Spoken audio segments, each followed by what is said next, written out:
Tonight we're taking a comprehensive look at terrorism. You're watching Talking Points.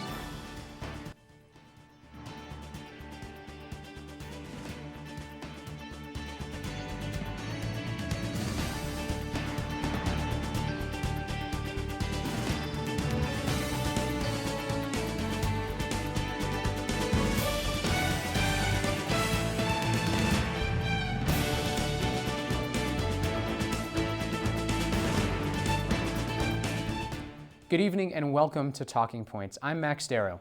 Recent events have gotten us thinking about terrorism here in the United States.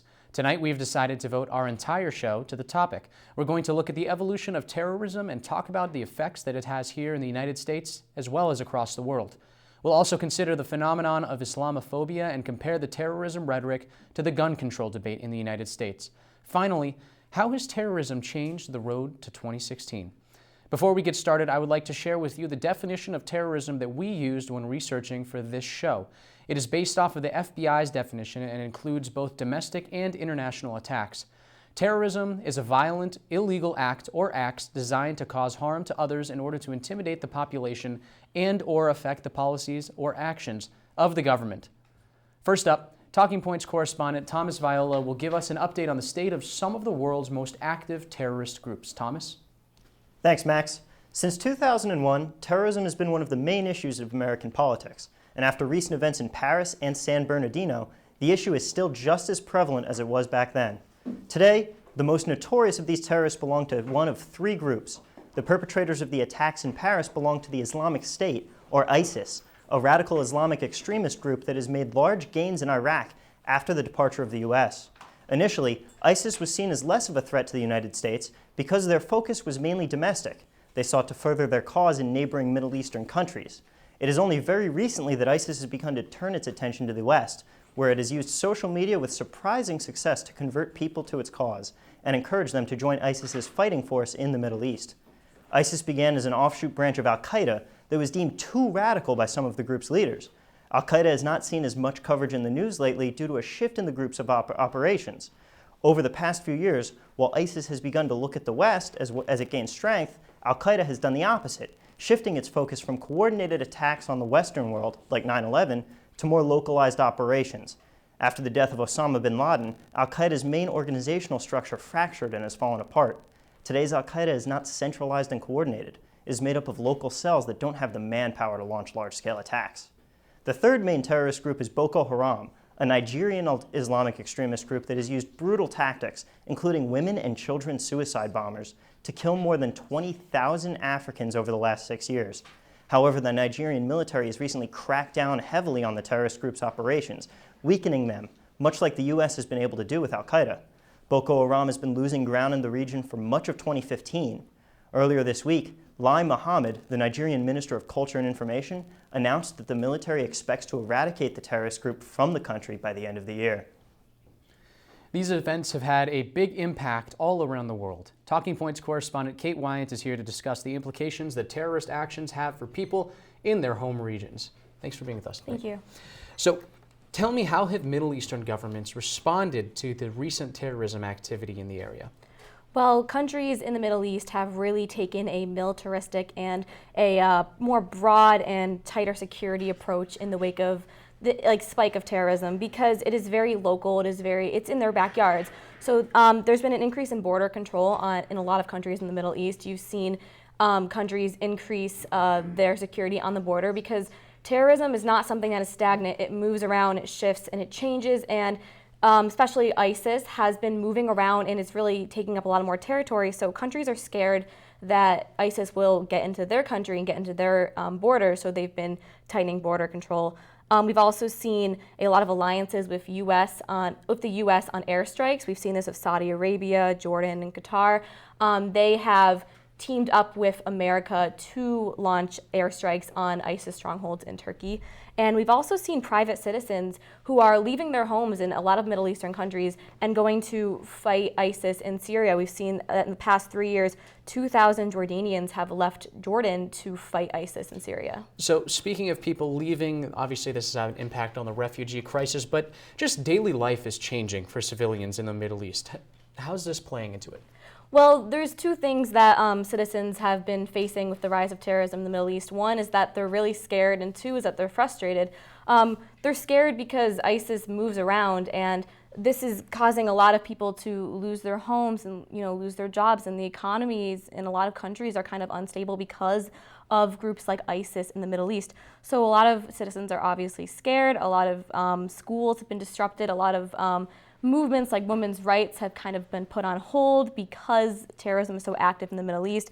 And we also see a lot of people who are frustrated there because the Western media is starting to portray Muslims in kind of a negative light, even though it's a very tiny percent of Islamic extremists. This has kind of been frustrating a lot of people in the Middle East, especially with Trump when he made that comment earlier this week about banning Muslims from America. It's really frustrating people in this area because they're being stereotyped. Well, thank you so much. Now let's take a look at the effects of terrorism on the United States and Europe. Joining me now is Talking Points correspondent Nina Leeds on the other side of the table. Nina, thank you. Hi, thanks. So now, like we just mentioned, we'll be looking at more of the Western countries responding to the acts of terror. So first looking at Paris, how did the attacks affect things, specifically economic and policy-wise? So when we first looked at the attacks, we saw that the effects that they had were, the immediate effects that they had, mostly involved security and tightening security all across France and all across Europe. But now that the attacks happened almost a month ago, we're starting to see how it's affecting the economy and specifically politics. And one of the effects that they're seeing is that the President Francois Hollande of France, has seen a huge increase in popularity that was very unexpected. And something else that we're seeing is that it's actually affecting the upcoming election in France. And something that we're seeing with that is that there's a huge increase in the popularity of the National Front Party, which is the far right party. They're right now in the polls, they're ahead of the Socialist Party, which is the current party in power. And what we're going to see is next Sunday, actually, will be the final round of voting. And if things go as they look like they're going now, the National Front will head 6 of France's 13 regions. And a lot of people are drawing this connection to their increase in popularity to be coming from the Paris attacks. So switching gears, take us to the United States. What's going on? So as you know, President Obama addressed the nation from the Oval Office last Sunday. And in his address, he said, quote, he referred to the shootings in California as, quote, an act of terrorism designed to kill innocent people. And in this address from the Oval Office, he mentioned a lot of actions that he thinks that the U.S. should be taking, including individuals on terrorism watch lists being prohibited from buying guns and the sale of military-style assault rifles being banned. But a lot of what we didn't see him saying was very concrete plans on what's going to happen and what he thinks should happen. So it's definitely going to be something we're going to have to watch for because all the plans he was saying seem very slow and uneasy right now, so we'll see. So as I asked Kate earlier, daily life is going to be affected. How has it changed now in the United States? So people are definitely scared. Tensions are high. There have been more mass shootings in the past year than there have been days in the year. So it's definitely something that people are scared about. There's definitely going to be more crackdowns on security at areas like bars and train stations. In France, people are thinking that train stations will actually start to look like the security that we see in airports, especially ones that cross borders. So it's definitely going to be something to watch for. It's definitely people are scared, and we'll be seeing effects based on that. All right, well, thank you so much. We'll be right back.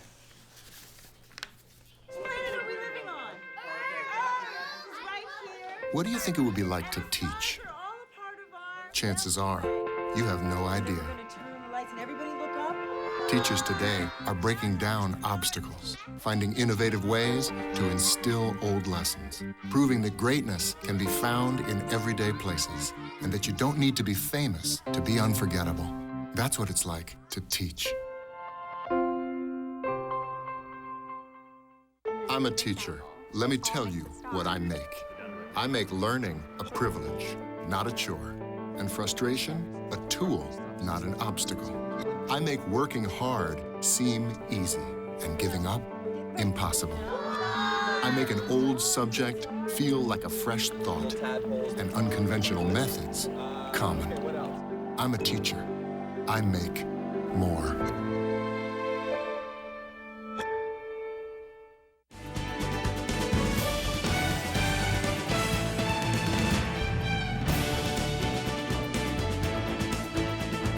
The recent terror attacks have led to an increase in Islamophobia in the United States. Now we're bringing on correspondents Ray Merrick and Thomas Beckley Forrest to tell us more about the phenomenon and what's really going on with Islamophobia on the rise. Gentlemen, thank you for being with us tonight.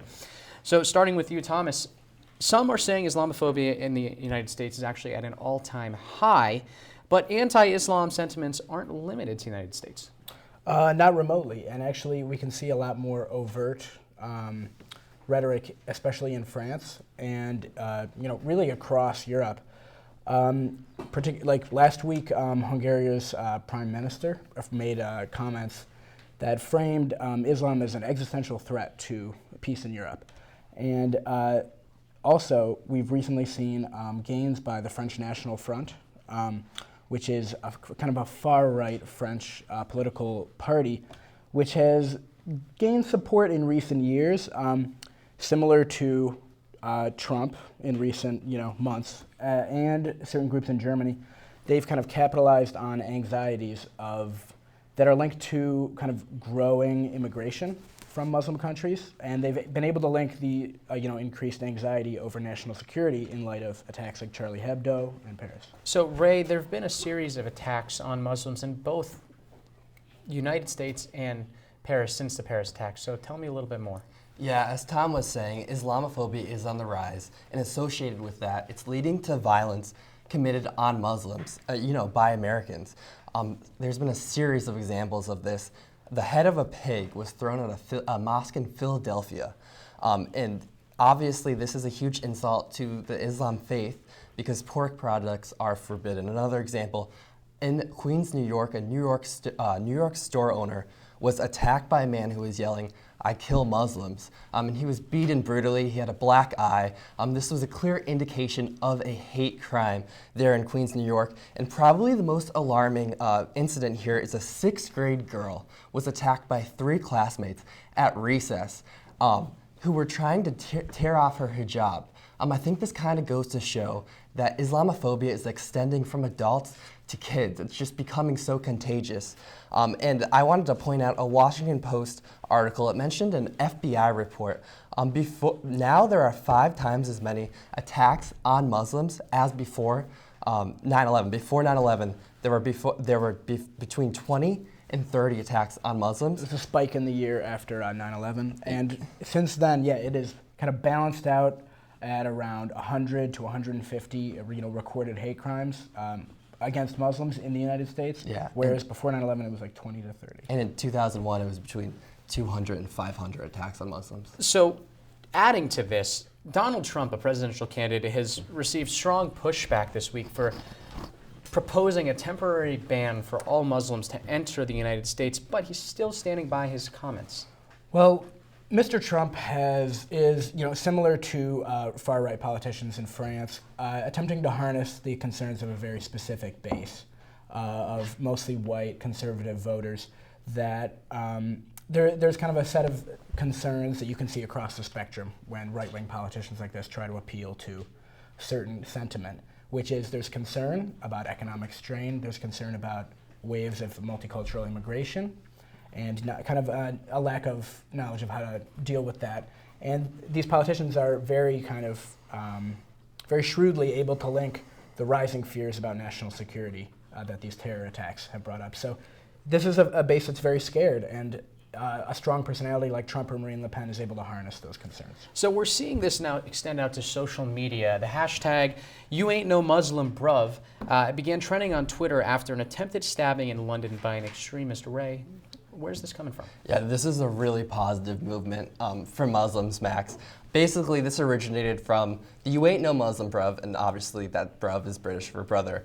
It originated from a video in which there was an extremist in London who tried to stab multiple people, multiple bystanders, in the name of Islam. And there was a video of him being handcuffed by police. In that video in the background, there's a man who's saying, you ain't no Muslim, bruv. You are an embarrassment. So quickly this trended on Twitter, and it kind of became a symbol that, no, Muslims are not inherently violent, that it kind of united the Muslim community to speak out against ISIS, to speak out against the violence. And I wanted to add that Mark Zuckerberg recently gave a statement in support of American Muslims, and basically he spoke from his perspective and said, I'm Jewish and I understand that, and I quote him, he said, even if an attack isn't against you today, In time, attacks on freedom for anyone will hurt everyone. So this is kind of an idea that social media is a platform to speak out against the problem of Islamophobia. Well, gentlemen, thank you for being with us.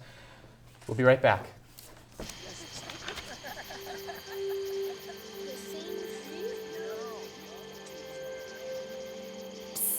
They're coming.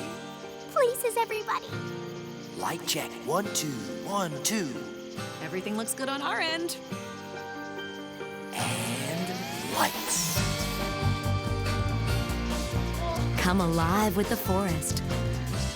Visit discovertheforest.org to find a forest near you.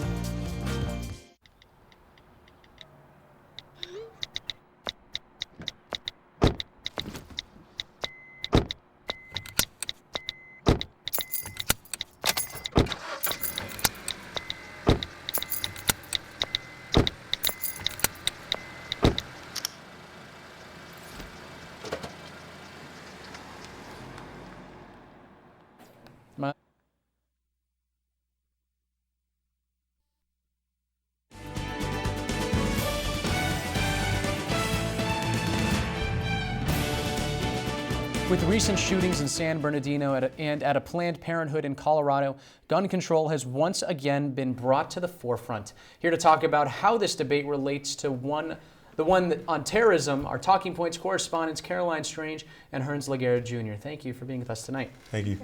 So, starting off the discussion, how does the media portray gun violence compared to instances of terrorism? Well, oftentimes we hear the same rhetoric over and over again when we talk about gun control and even terrorism. But to talk about gun control first, we normally talk about how this is an issue and we divert from it being the main issue.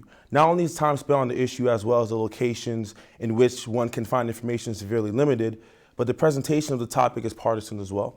Most of the coverage leans towards limitations on acquiring and possessing firearms in the name of this not happening again. But when we do stuff like this, we divert it from the main issue. For example, in the San Bernardino shooting, we talk about how that is mostly an issue of terrorism rather than the issue of gun control. By diverting from this issue, we are less critical on ourselves, and therefore we cannot focus on and pinpoint the main issue. And one of the things that President Obama has said is that, you know, the reporting has become very routine and the things he says are very routine, and really we've become very numb to this. So the fact that it happens all the time around us, you know, we see it in Syracuse all the time, but until it comes to our doorstep with the incident we saw on Hope Avenue just a short while ago, we don't really pay that much attention to it. So how does the number of deaths by guns compare to the number of deaths as a result of terrorism? Well, one of the biggest things is that the Center for Disease Control and Prevention found from that 2001 to 2013, over 400,000 people died as instances of gun violence, whether that was including homicide, accident, and suicide, whereas the U.S. State Department compiled those killed overseas was only 350 during that same time period, and CNN compiled terrorist incidents inside the U.S. and found that the total was only 3,030, and those instances include 9/11, 2001 anthrax attacks, the Beltway sniper attacks, Fort Hood, and the Boston Marathon bombing. So comparatively, there's been over 400,000 more deaths as a result of gun violence from terrorism, but the sentiment right now is that terrorism is the biggest threat. And here's the thing, here's where gun control and terrorism relate in this sense. And when those are the main issues, we seem to divert from those situations. For example, in the Planned Parenthood shooting, that was seen as the shooter having an issue, a mental illness. And why not that be an issue of terrorism and an issue of gun control as well? And even if we look back, way back with the AME church shooting in Charleston, we see that as being the shooter having a mental illness, but we don't focus on this issue, the shooter being a part of this gun control and terrorism problem. And especially with terrorism, when we focus on this problem being brought to us by foreign people from overseas and by foreign affairs, we fail to see how terrorism is an issue being brought to us by Americans on American soil. So gun control is considered very differently by different people. I mean, the media, even politicians, everybody's got their own definition. Yeah, I would say that Here's the main problem with that. There's no understanding of the other side. When someone talks about gun control, people automatically think they're trying to take all the guns. When people talk about having the right to have guns, people automatically talk about people dying, more mass shootings. If we lack the understanding to understand, I guess, what people are talking about, we will never come to any sort of solution, and therefore we won't be able to build off of not having issues like this again with mass shootings. Yeah, like Hearn said, the Constitution says, we have a right to bear arms. But what one of the justices have said in viewing some of these issues, Justice John Paul Stevens, who was appointed by a Republican president, said the Constitution speaks only about it within the context of a militia. So yes, we do have the right to bear arms, but it gets a little iffy when you get down to the actual wording of it. And my final question is, how is the way that gun control is considered by the media and the politicians different from terrorism? Well, I would say it's different in the sense of how we take these two situations, I guess, during a certain event. For example, if we look at the San Bernardino event, like I said before, that is looked at mostly as an issue of terrorism rather than an issue of gun control. Now, if we fail to, I guess, look at both of these issues and really pinpoint the main issue, then we'll never fully focus on where to move on from. And it gets into the wording of it. People don't automatically say this is an instance of terrorism. It took them a little while to get to that with the San Bernardino shooting, but one of the big things right now is that Americans are most worried about a terrorist attack since 9/11. They haven't been this worried about it. Ernst, Caroline, thank you. Here's your check.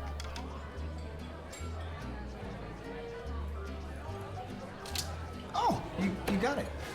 Since I got rid of my car, I really enjoy walking. Okay. God, no. Getting pulled over for buzz driving could cost you around $10,000 in fines, legal fees, and increased insurance rates. Oh, you're home early. You live with your mom?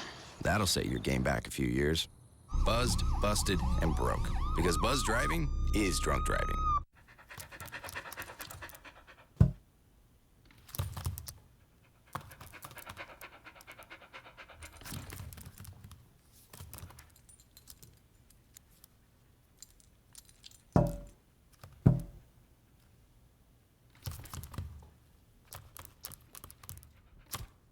There's a shelter pet who wants to meet you. Meet one today. Visit theshelterpetproject.org. Adopt.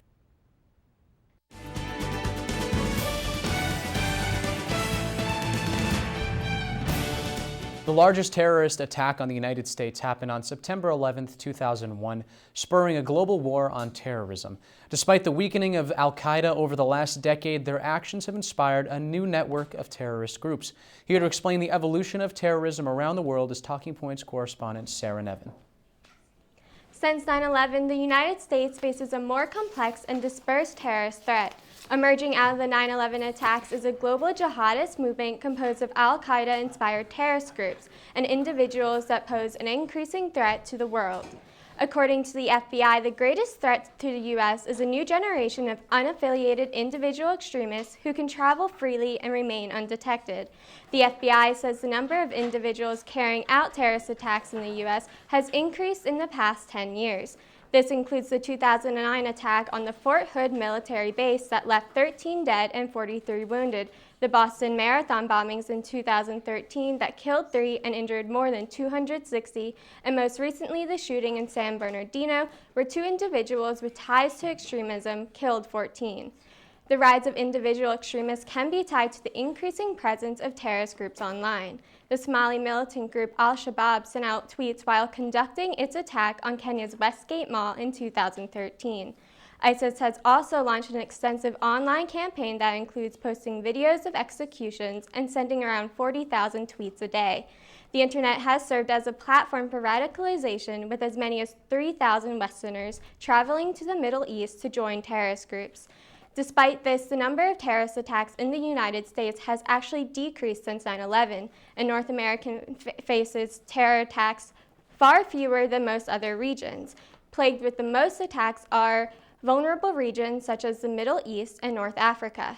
A report by the U.S. Defense Intelligence Agency found that the Syrian civil war has given ISIS the power to spread its influence in that region.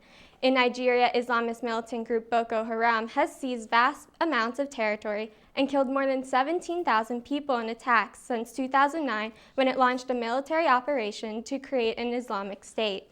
As terrorist threats evolve, the FBI is transforming the way it collects intelligence and is working to enhance its relations with U.S. allies to combat global terrorism. Max?